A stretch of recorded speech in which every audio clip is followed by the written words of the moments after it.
Welcome back to another episode of the Mystery Garage. In today's episode, as you can see behind me, we have a Mark IV in the shop. And if you follow this channel, you know that's a little bit out of the norm because we love playing with Mark Is. But the only reason you're ever going to see a Mark IV on this channel is to use it as a donor. So let's get into it.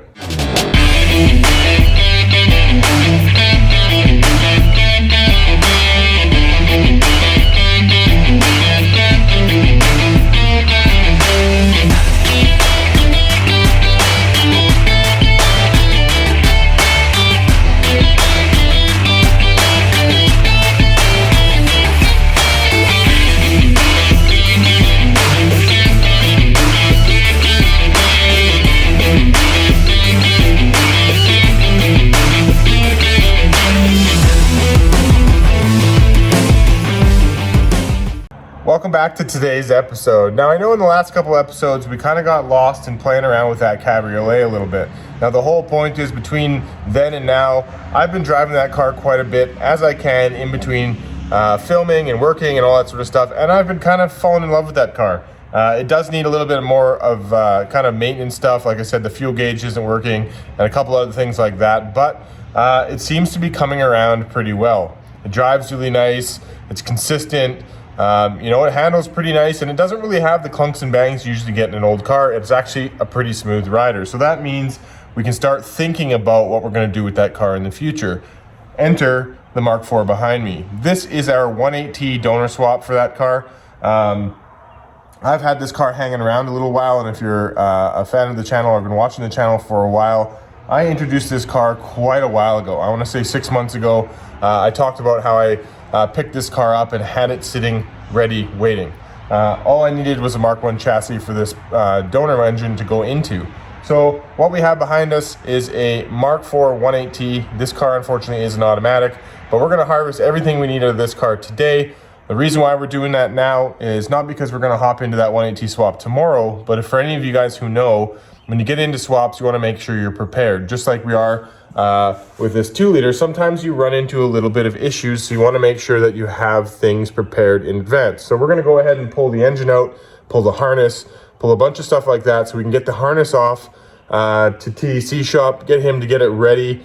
And while we're waiting for all that stuff to get done, we can hop on our other projects and continue to work while this is in the background getting prepared. I need to look at what parts I need, what kind of maintenance stuff I might need for the engine, what kind of upgrades I want to get, and start to collect that stuff in the background. But in order to get that done, we really need to get this engine out of the car and get to know what we're working with. So let's get into it.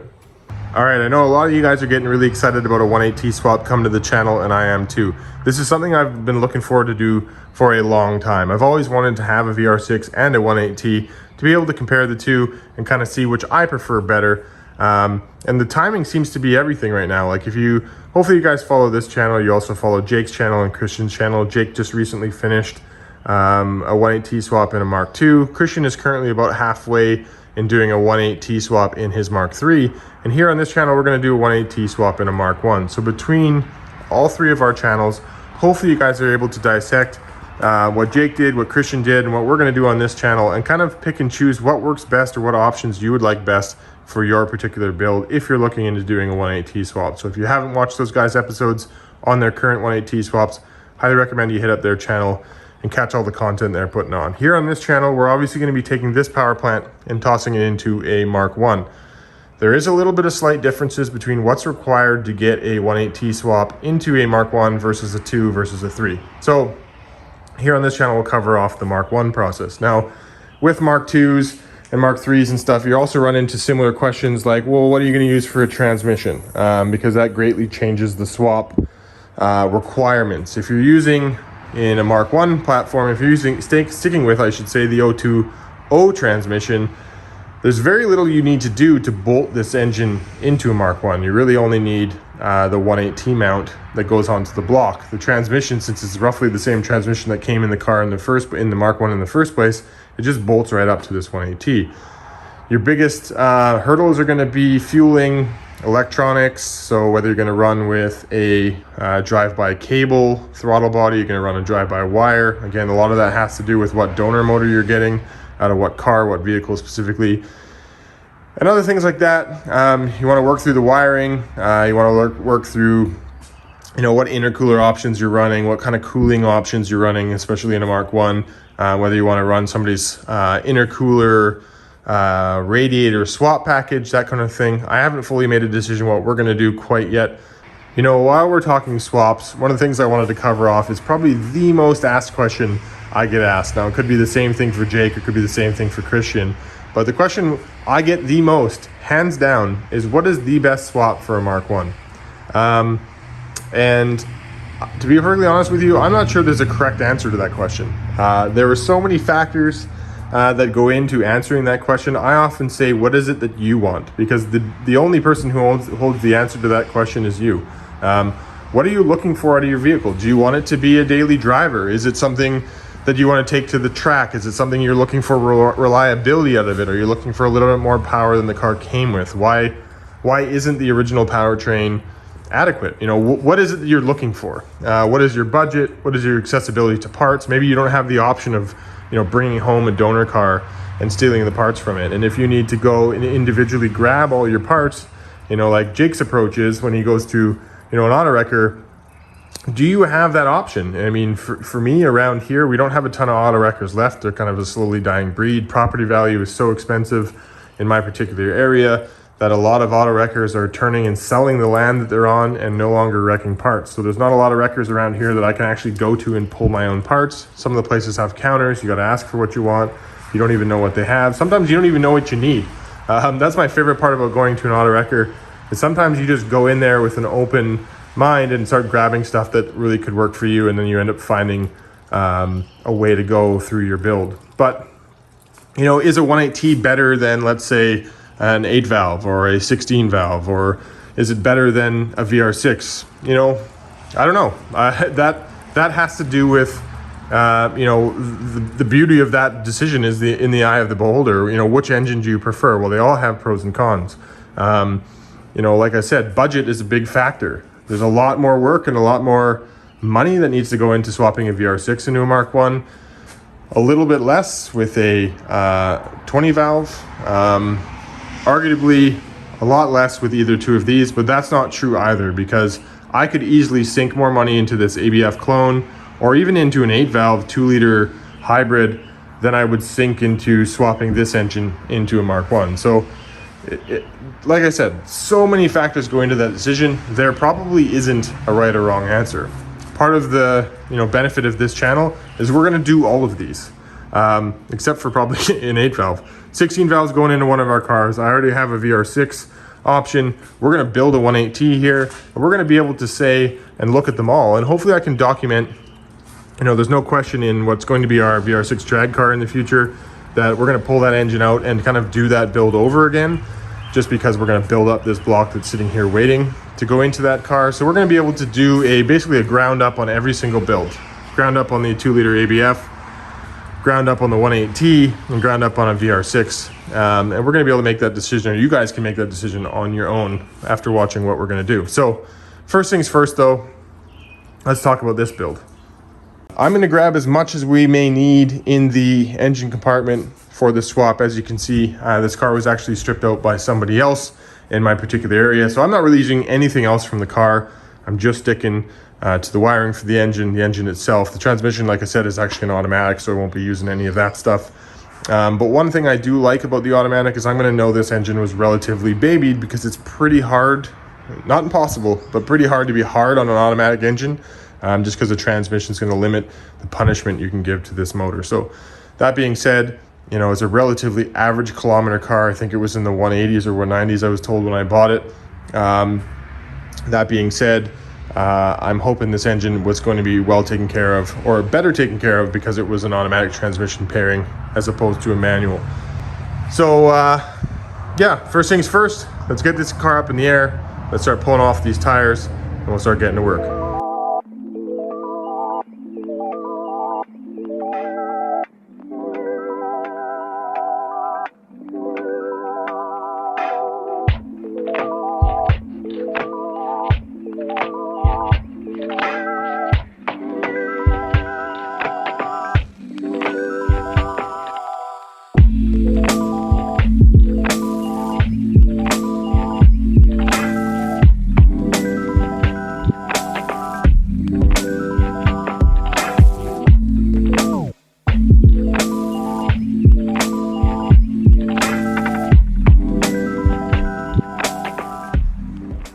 quick update time. I've undone pretty much everything to do with plumbing. I've done all the fuel lines.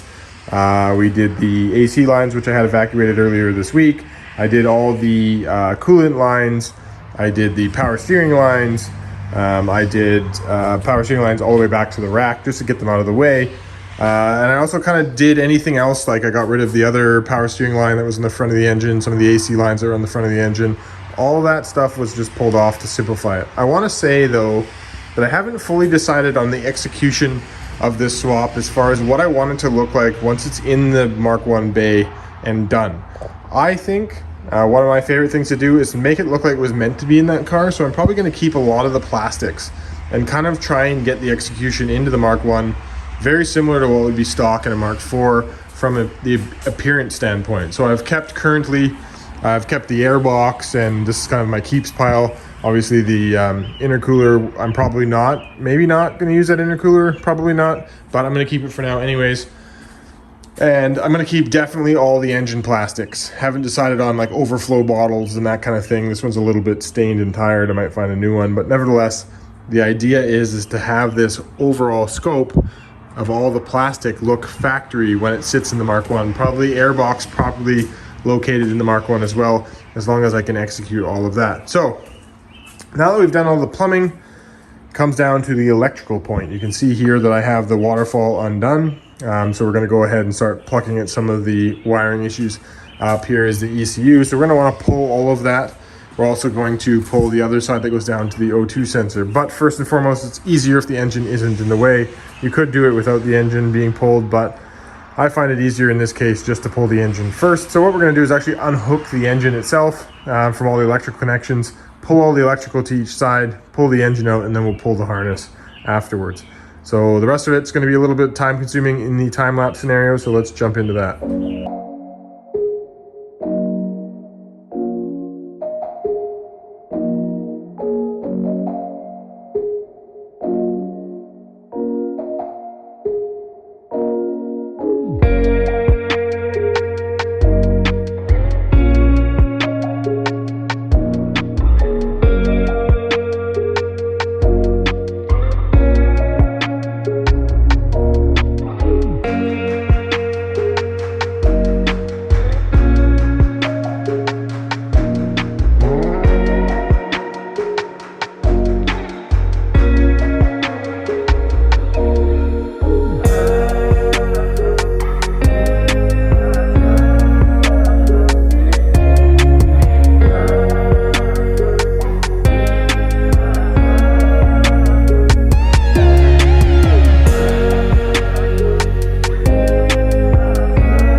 All right, another little update for you guys. I apologize, I lied to you. I ended up starting to pull the harness off of the engine, and then I just got onto a roll and I pulled the entire harness. I said I was gonna pull the engine first, then pull the harness, but as you guys saw in time lapse, I just found that stride and I just carried on. So I pulled the entire harness from the car, everything I needed. I pulled all the engine harness, I pulled up the waterfall, I pulled into the firewall, as well as the ECU's gone, and then the wiring down to the O2 sensors. All done. Everything's actually over on here on the floor. You don't necessarily need to pull the engine harness off the engine if you didn't want to, meaning that this harness that's right here can actually stay for the most part if it came down to it. I wanted to pull everything and send everything. Biggest part needs to be simplified for me is this harness there in the background. Sorry, I'm wrecking the focus, but because this harness includes the automatic transmission, which I need to have removed, as well as obviously the ECU, because you got to have the immobilizer taken out and all that kind of stuff. But for me, it's always good to send the whole harness, to have it just gone once over, because you can see the coil on plug wire part here. As I was kind of looking at it and removing it, let me see if I can focus. You can see there's a broken wire there, a couple broken wires there, and same thing, a fully exposed wire on that one. So I don't know what people were doing beforehand, but they were being really, really rough with it. So I'm gonna have all these repinned. You can even see those two have exposed. So I don't know if that's the vibration thing or it's just dried out or whatever mechanics were changing plugs before were just being really rough on it. But stuff like that is always good to have it just double and triple check. This is the injector harness. Everything seemed to be pretty good with that. No real issues there. But anyway, full harness here. This harness here I'm probably just gonna keep here. I don't need to send this off. I just like keeping these boxes because it's a good distribution in a Mark 1 as well, but it includes the leads as well as what you need for the charging system. So I thought that was convenient. I always kind of cut that off and keep it. You don't have to do that. A lot of people like to buy these for broken fuses and stuff in their Mark 4s, but I like to keep them just because for me it ends up working out. And then again, that's the biggest part I need to have cleaned up just because of that automatic transmission on there as well. So there's all the wiring. We'll box that up, send that off. Back over to the engine now. It has 0 wiring on it. So now, since I've removed all of the plumbing, all of the wiring, the only thing really left we have is the catalytic converter, the downpipe, as well as the 2 drive shafts before you can remove engine mounts. I've already disconnected the shifter and all that sort of stuff. It's an automatic, so it's pretty easy. And actually the catalytic converter, because I bought this from somebody who had already parted this car, catalytic converter is already cut out, so the downpipe's more or less already addressed, which is fantastic. So we're just going to do the drive shafts and then do the wishbone underneath the engine, and then we have the 2 side engine mounts, this side and that side, and we're ready to pull. Let's get to work.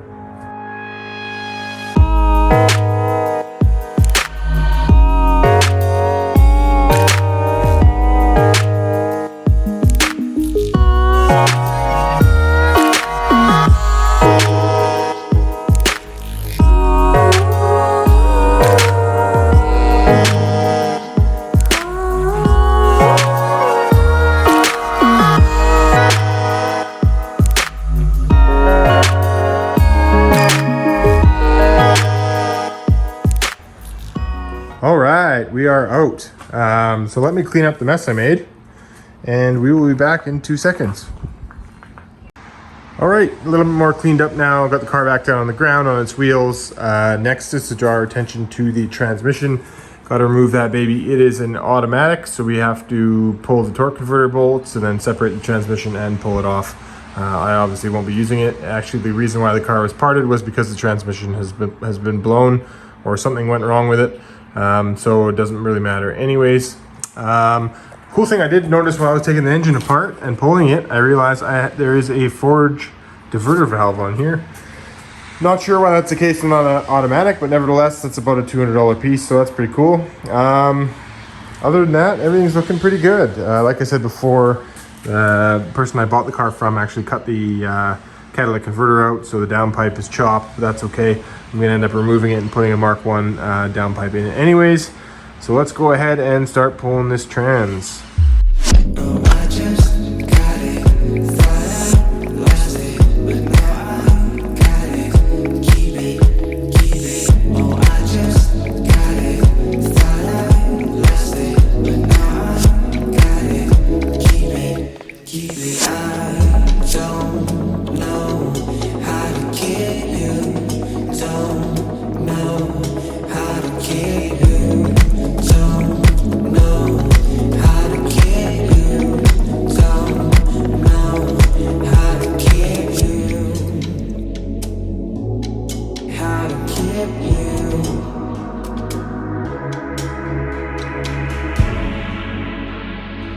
All right, and there we go. Transmission is off.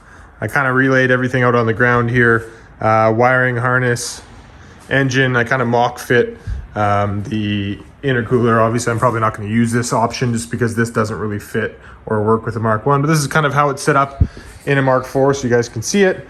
It comes down off the intake through the intercooler, then obviously back up to the turbo. So super pumped about this. This is going to be a fun build. But again, guys, don't expect to see this build happen on the Cabrio tomorrow or the next episode. It's going to take some time. I pulled all this out so I can get prepared, order the parts I'm going to need, think things through. This wiring harness needs to go off to TDC shop, get everything simplified. I also need to unlock the ECU. But if anything can be said, I guess The most complicated part of this particular swap would be the wiring. So when it comes to pulling the wiring out, just do it slowly. Don't get too carried away. It's a pretty simple harness if you boil it down to what's going on here. This particular wire right here is the O2 sensor wiring, goes up to the ECU. Most of what comes down here is actually my automatic transmission stuff, so don't worry about that. Then it comes down from the ECU and goes over to the engine. You have your injector harness here, your coil pack wiring there, intake sensors and temperature sensors and that kind of thing, just some small stuff. And this is it pretty much. The one thing I am going to grab from the car before I send it off is I am going to take the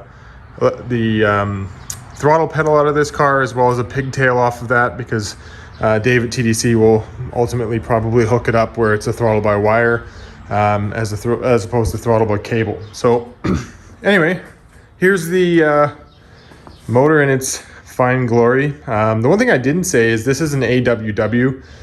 People prefer different codes for whatever reason. I came across this engine. It's an AWW, so this is just the one I'm going to use. Haven't quite decided. You know, the special edition Cabrio does have AC, so whether I'm going to adapt the AC on this motor to run this way, or I'm just going to delete it for the swap and then keep the AC on the original motor, because I am going to keep the original motor for the car just so it's a numbers matching type deal. So I don't know if I'm going to worry about in version 2 of the 20 valve if I'm going to bother having AC on it. I'll probably just keep all the original AC stuff on the original motor, and if it comes back to it, because when I was driving it the other day, I did test out the AC again and it still doesn't blow cold, so it needs to be refilled anyways or recharged. So I'm not too worried about it. I might just run this engine without it when it goes into the car. Keep it simple. All right, guys, thank you very much for watching. I really do appreciate it. This is a really cool episode. Super stoked about getting this motor separated from that car and starting to get to work on planning this build out.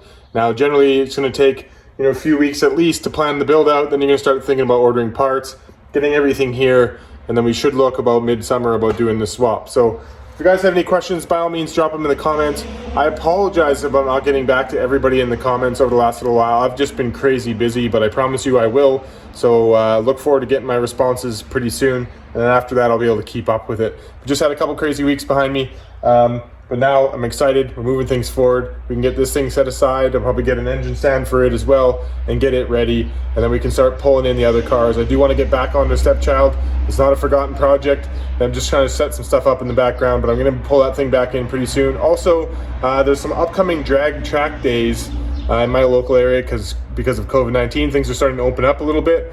So I'd like to get that VR6 car out to some test and tunes on the drag strip. So we're going to come back in a future episode, probably the next one or the next one after, and start setting it up to get it ready to hit the drag strip. So hopefully you guys can look forward to that. Again, that's the VR6 supercharged car. So stay tuned for more on the channel. Thank you very much for watching. I really do appreciate it. Until next time, take care.